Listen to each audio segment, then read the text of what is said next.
আসসালামু আলাইকুম ওয়া রাহমাতুল্লাহি ওয়া বারাকাতুহু। আলহামদুলিল্লাহি রাব্বিল আলামিন ওয়াস সালাতু ওয়াস সালামু আলা রাসূলিহিল কারীম ওয়া খাতামান নাবিয়্যিন ওয়া আলা আলিহি ওয়া সাহবিহি আজমাইন।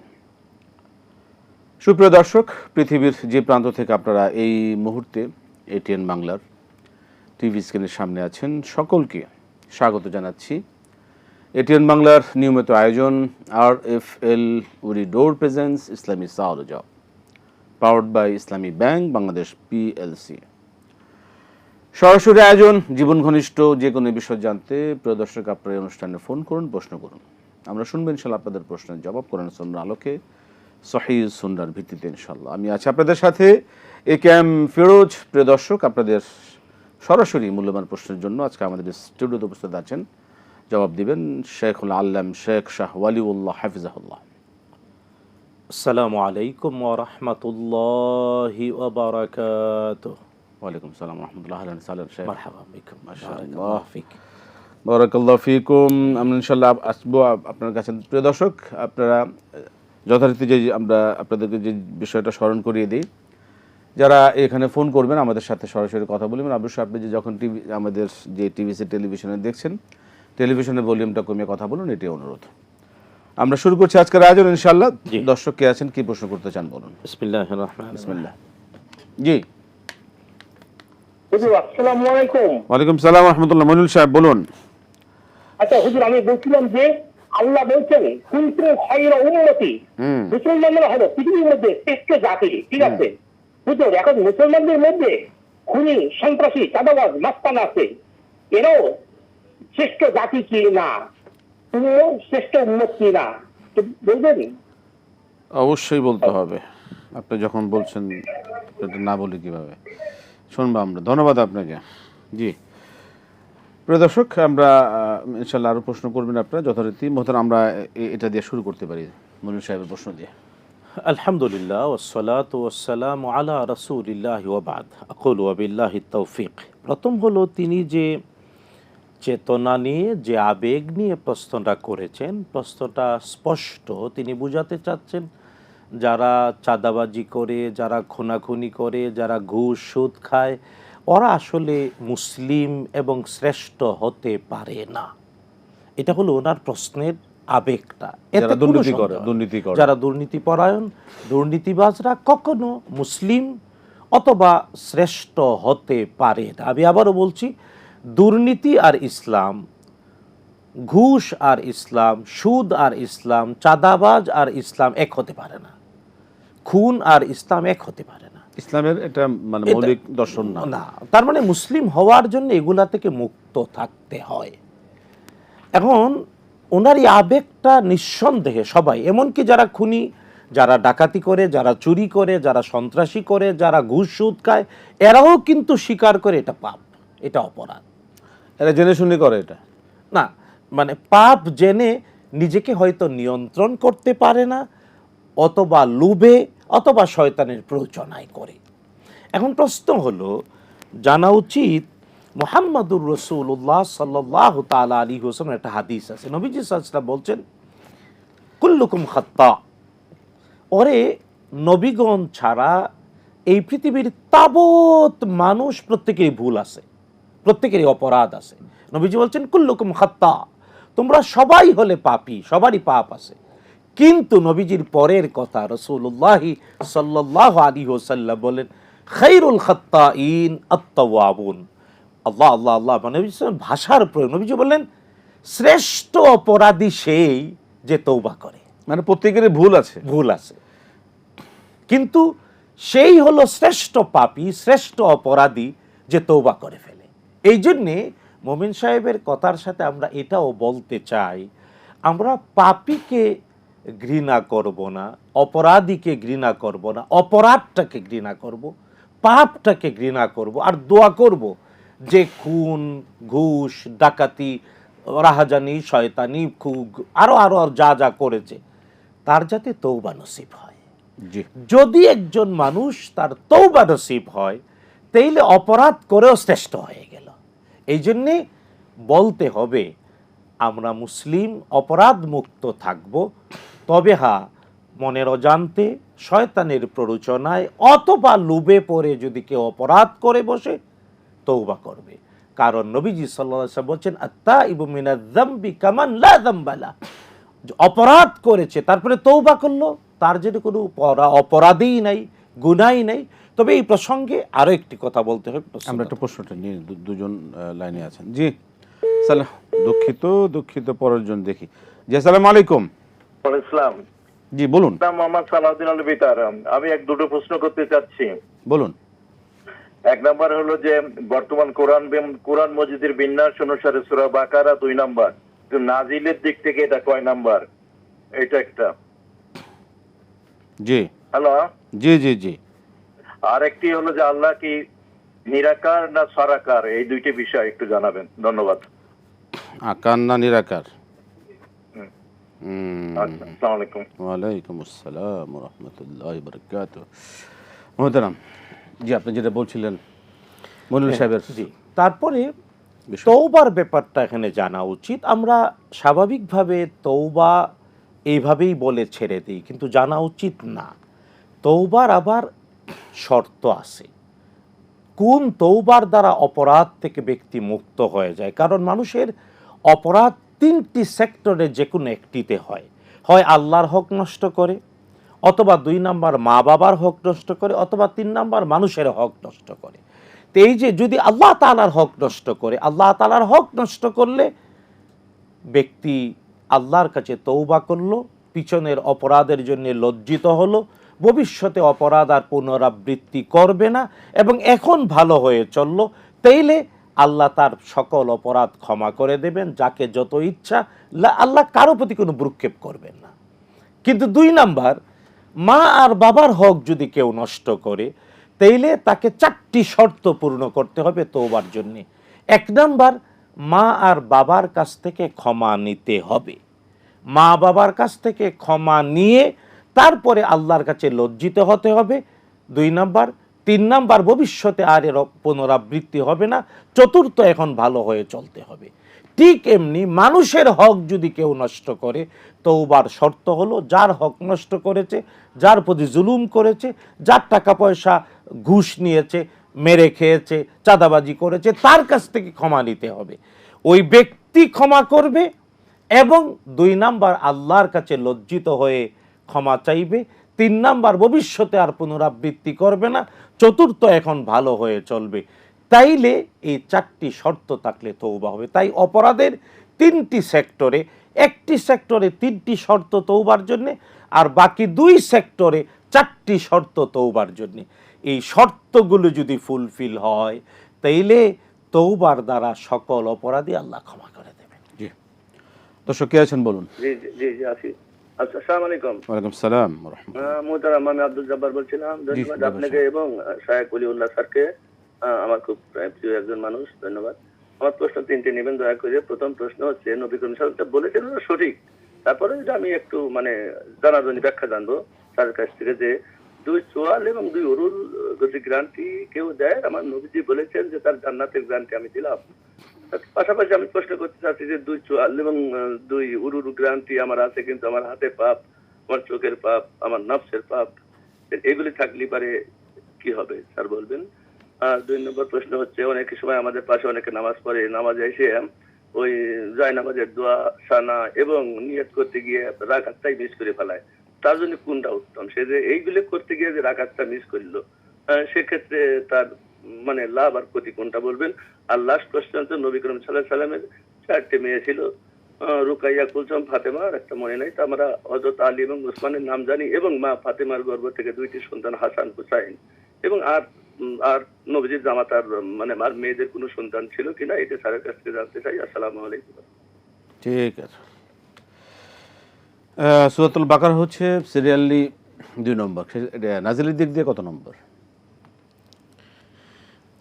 আসলে প্রথমত জানা উচিত, আল কোরআন আল কারীমের নাজিল হওয়া 2 ধরনের।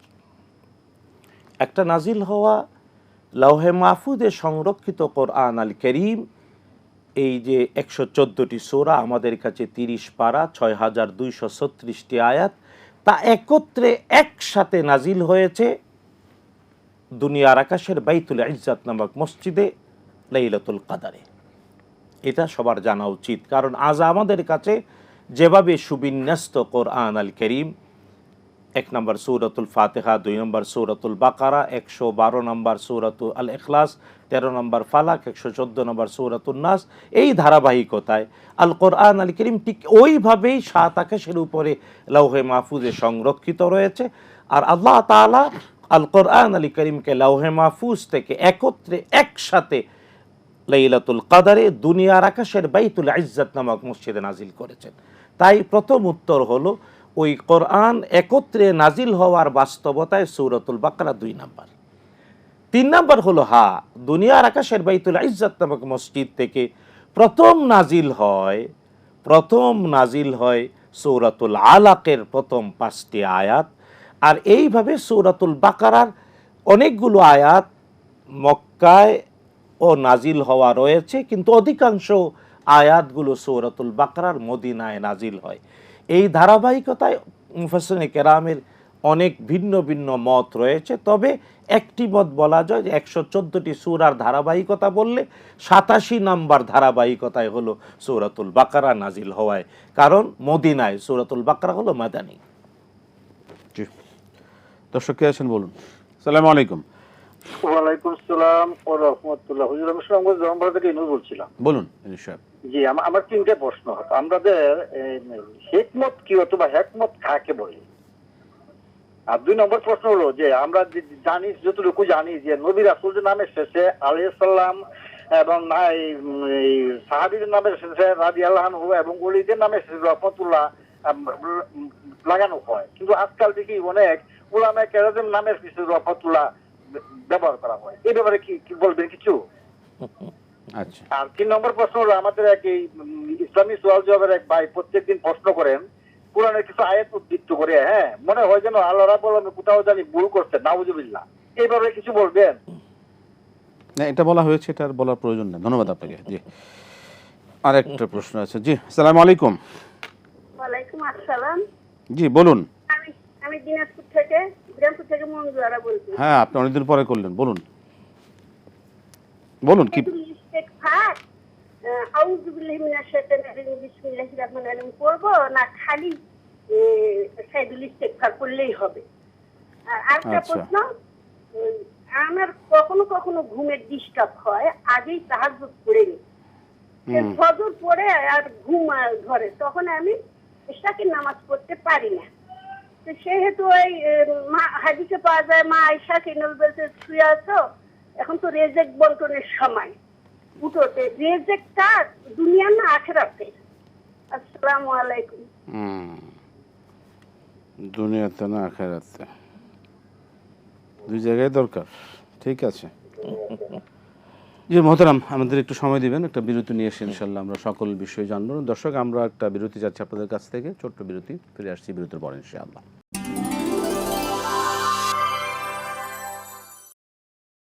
আসসালামু আলাইকুম ওয়া রাহমাতুল্লাহি ওয়া বারাকাতুহু। প্রিয় দর্শক, ফিরে এলাম বিরতির পর। RFL উডি ডোর প্রেজেন্স ইসলামী সাওয়াল job powered by Islami bank Bangladesh PLC সরাসরি আয়োজন। আমরা যাব, অনেক প্রশ্ন আছে, আপাতত প্রশ্ন নিচ্ছি না, একটু প্রশ্ন শুনে নিই আমরা। মোহতারাম, আল্লাহ সুবহানাহু ওয়া তাআলা আকার না নিরাকার? দেখুন, এটা নিয়ে আমাদের সাবকন্টিনেন্টের বিতর্ক রয়েছে, কিন্তু মৌলিকভাবে আল কোরআন আল করিম এবং বিশুদ্ধ সুন্নাহ দ্বারা প্রমাণিত আল্লাহ সুবহানাহু ওয়া তাআলার আকার রয়েছে, তবে লাইসা কামিসলিহি শাই, আল্লাহর মতো কেউ নাই। আল্লাহর আকার কামা ইয়ালিকু লিজালালি শানিহি, যেমনটা আল্লাহর জন্য প্রযোজ্য। এই জন্য ইমাম মালিকের কথাটা খুবই প্রণিধানযোগ্য। মালিকি মাযহাবের ইমাম মালিক রাহমাতুল্লাহ আলাইহি, তার কথা তিনি বলেছেন আল্লাহ সুবহানাহু ওয়া তাআলা তিনি 7 আকাশের উপরে আরশে আজিমের উপরে অধিষ্ঠিত। আর রহমানু আলাল আরশি ইস্তাওয়া, আল ইস্তিওয়া ও মালুম। আল্লাহর সত্তাটা 7 আকাশের উপরে লৌহে মানে আরশে আজিমের উপরে, এটা হলো কোরআন দ্বারা প্রমাণিত। আল ঈমানু বিহি ওয়াজিবুন, এর প্রতি ঈমান আনা ওয়াজিব। ওয়াসসুআলু আনহু বিদআতুন, এই ব্যাপারে আল্লাহ কিভাবে বসে আছেন, কিভাবে অধিষ্ঠিত আছেন, আকার কেমন, দেখতে কেমন, এই প্রশ্ন করা বিদআত। শুধু তাই না, আল্লাহ সুবহানাহু ওয়া তাআলার এই আকৃতির ব্যাপারে স্পষ্ট, মানে আল্লাহ তাআলার আকার আছে কিন্তু তার মতো কেউ নাই। এখন যদি আমরা বলি নিরাকার, তাইলে নিরাকার হলে কোরআন এবং সুন্নাহর অনেকগুলো টেক্সট এর বিপরীত হয়, কোরআন হাদিসের বক্তব্যের বিপরীত হয়। রাসূলুল্লাহ সাল্লাল্লাহু আলাইহি ওয়াসাল্লাম এবং কোরআন আল কারীম আমাদের সামনে স্পষ্ট করেছে আল্লাহ তাআলার আকার আছে। আর এই জন্যে জান্নাতে আল্লাহ তাআলা আমাদের সবাইকে জান্নাতি বলে কবুল করুন, আল্লাহুম্মা আমিন। জান্নাতে জান্নাতীদের সর্বশ্রেষ্ঠ নিয়ামত হবে আল্লাহর সাক্ষাৎ। জান্নাতীরা আল্লাহকে দেখতে পাবে দুই নয়নে। আল্লাহ যাতে আমাদেরকে তার দেখার জন্য মঞ্জুর করেন, আল্লাহর সাক্ষাৎ আমরা চাই। তো আল্লাহকে দেখবে কিভাবে যদি আল্লাহর আকারই না থাকে? কিন্তু এটা আমাদের কারণ মতো নয়, আল্লাহ তাআলা সৃষ্টির আকারের চেয়ে ভিন্ন, এটা হলো বিশ্বাস করতে হবে। আল্লাহ সাত আকাশের উপরে আরশে আজিমের উপরে অধিষ্ঠিত, এটাও কোরআন দ্বারা প্রমাণিত। কিন্তু আল্লাহর আকৃতি কেমন, আকার কেমন, এভাবে প্রশ্ন করা যাবে না। ঈমানটা হলো ওয়াজিব।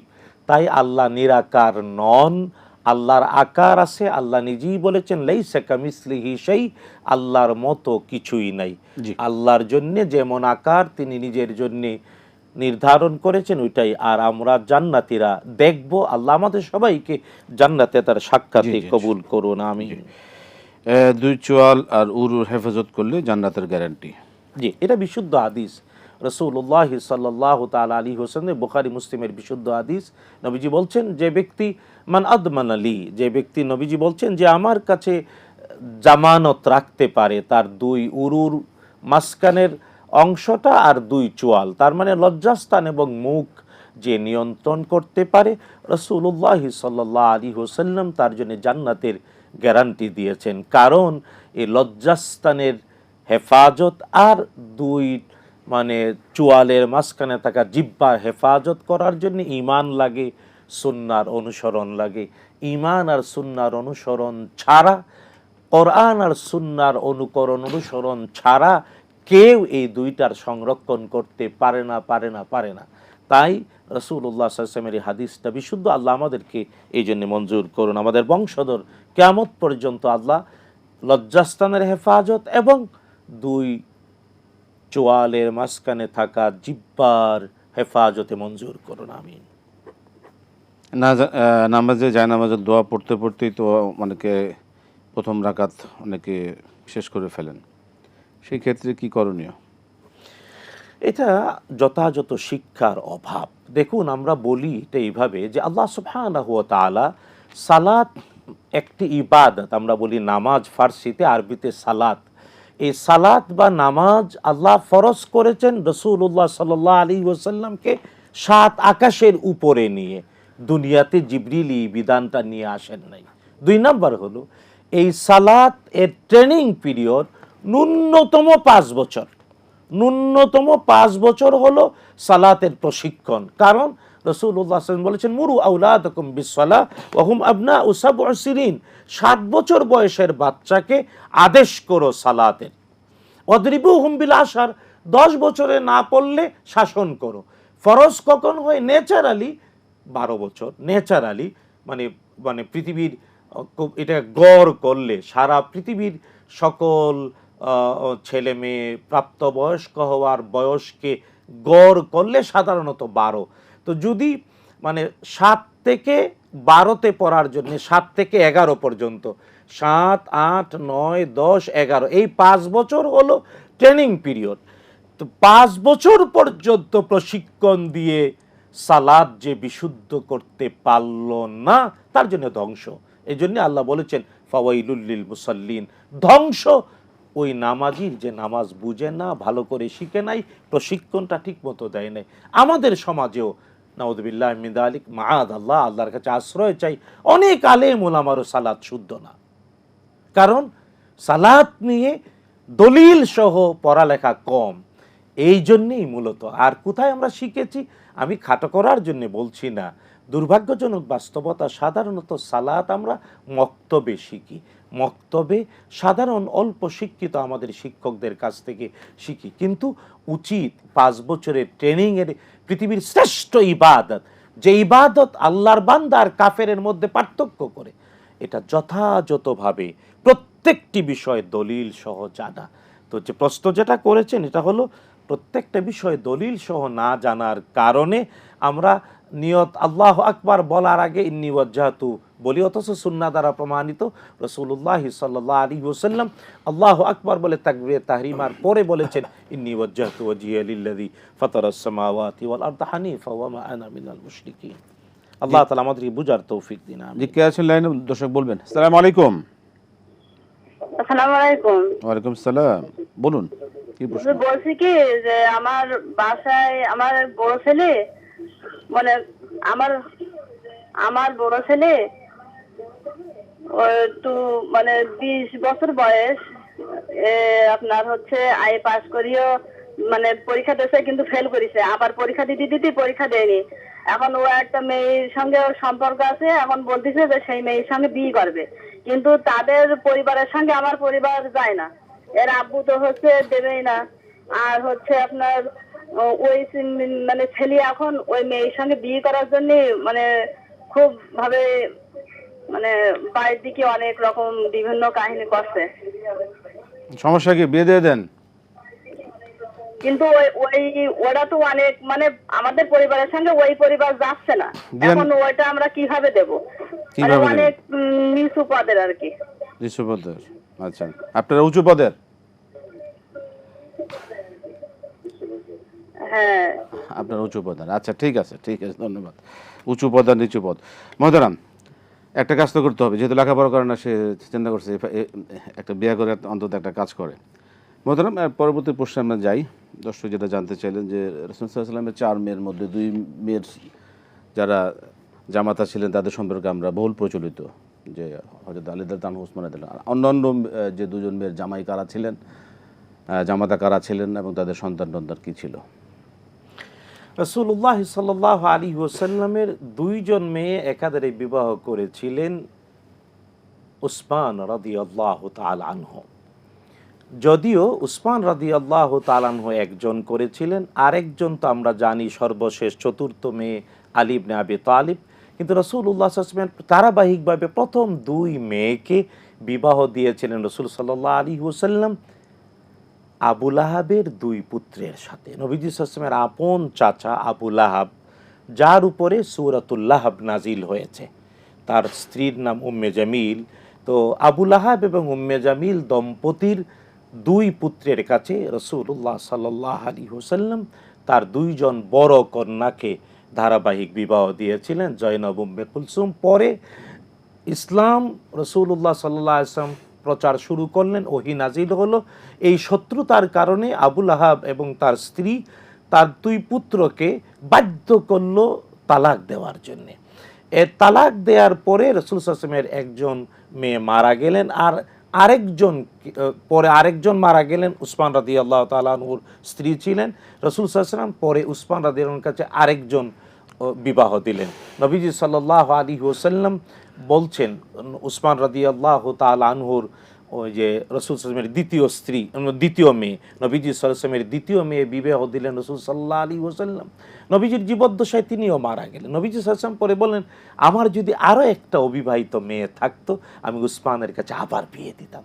তো মূলত উসমান রাদিয়াল্লাহু তাআলা 2 জনের স্বামী, জন্য যু আন-নূরাইন বলা হয়। আলী ইবনে আবি তালিব রাদিয়াল্লাহু তাআলা একজনের, কিন্তু উসমান রাদিয়াল্লাহু তাআলা একজন স্ত্রী কুমারী হিসেবে তিনি বিয়ে করেন, আরেকজন বিয়ে করেন ওই আবু লাহাবের এক পুত্রের তালাকপ্রাপ্তা স্ত্রী হিসেবে।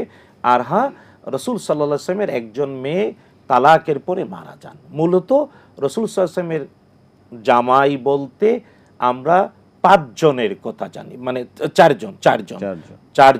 জন হলো আবু লাহাবের 2 পুত্র, আর উসমান রাদিয়াল্লাহু তাআলা এবং আলী ইবনে আবি তালিব রাদিয়াল্লাহু। জি, প্রিয় দর্শক, আমরা একটা আবারও বিরতিতে যেতে হচ্ছে। আপনারা দেখছেন RFL door presence Islami সাওলজা, powered by Islami bank Bangladesh PLC। আবার ফিরে আসছেন ইনশাআল্লাহ বিরতির পর।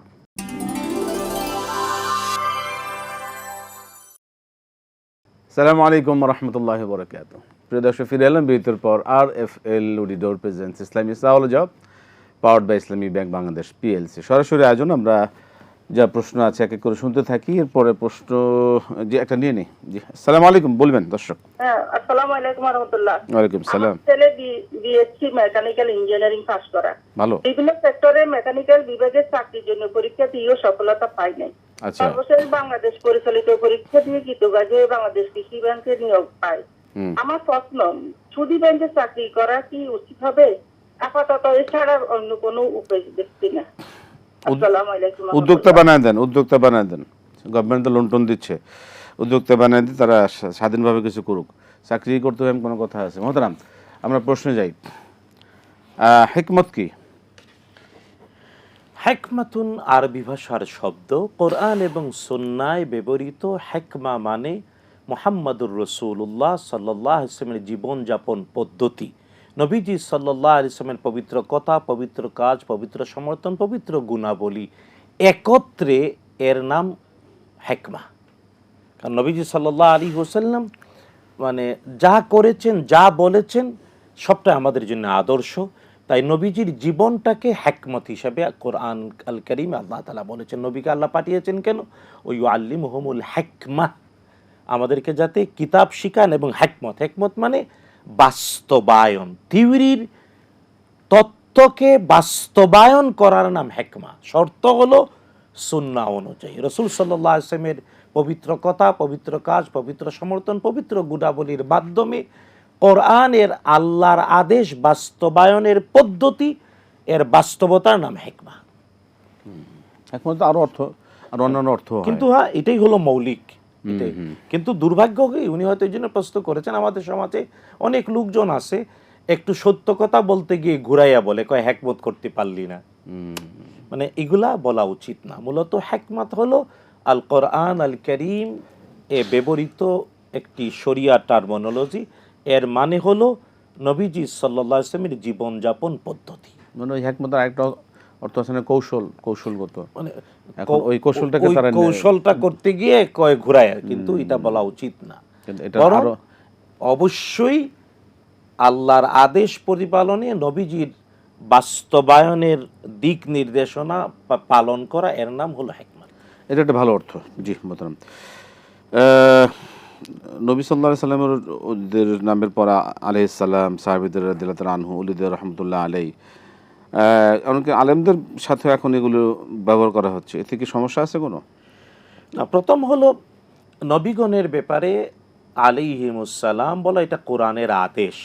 আল্লাহ তাআলা সকল নবীগণের প্রতি সালাম দিতে আমাদের আদেশ করেছেন। ওয়াসালামুন আলাল মুরসালিন, কোরআনে কারীমের আয়াতও আছে। সুতরাং ওই যে সুবহানা রাব্বিকা রাব্বিল ইজ্জাতি আম্মা ইয়াসিফুন ওয়া সালামুন আলাল মুরসালিন ওয়ালহামদুলিল্লাহি রাব্বিদ, দুয়ার শেষে বলা হয়, যদি এটা কোরআনে কারীমের আয়াত। তো সকল নবীদের প্রতি সালাম দিতে হয়। এই জন্যে যে কোনো নবীর নাম আসলেই বলতে হয় আলাইহিমুসসালাম। কেবল মুহাম্মাদুর রাসূলুল্লাহ সাল্লাল্লাহু আলাইহি ওয়াসাল্লাম, তার নামের শেষে বলতে হয় সাল্লাল্লাহু আলাইহি ওয়াসাল্লাম। সালাম তো বটে, সালাতও যুক্ত করে। হ্যাঁ, নবী এবং রসুলগণের বাহিরে যারা সাহাবী রাসূলুল্লাহ সাল্লাল্লাহু আলাইহি ওয়াসাল্লামকে ঈমান সহ দেখেছেন, ঈমানের উপরে মৃত্যুবরণ করেছেন, আল্লাহ তাআলা কোরআন আল কারীমে 6 জায়গায় তাদেরকে বলেছেন রাদিয়াল্লাহু আনহুম ওয়া রাদু আন। তাই আল্লাহ যেহেতু নিজে কোরআন আল কারীমে তাদেরকে সার্টিফিকেট দিয়েছেন, আল্লাহ তাদের প্রতি সন্তুষ্ট, তারাও আল্লাহর প্রতি সন্তুষ্ট। এই জন্যে যে কোনো সাহাবীর নাম এর পাশাপাশি বলতে হয় রাদিয়াল্লাহু আনহু। এটাও কোরআনের আদেশের বাস্তবায়ন। 3 নাম্বার, রাহমাতুল্লাহ আলাইহি, এটা ওপেন, যে কারো জন্যে বলা যায় রাহমাতুল্লাহ আলাইহি, অর্থাৎ আল্লাহ তার প্রতি রহমত করুন। আমাদের সমাজে আরেকটা প্রচলন আছে, অনেক ব্যক্তির নামের আগে লেখে মরহুম। মরহুম মরহুম মানে হলো আল্লাহ তার প্রতি রহমত করেছেন। এখন ব্যাপার হলো, আমরা কেউ নিশ্চিত বলতে পারি না কারো প্রতি আল্লাহ রহমত করেছেন কিনা। রহমতের ব্যাপারটা দোয়া করতে হবে।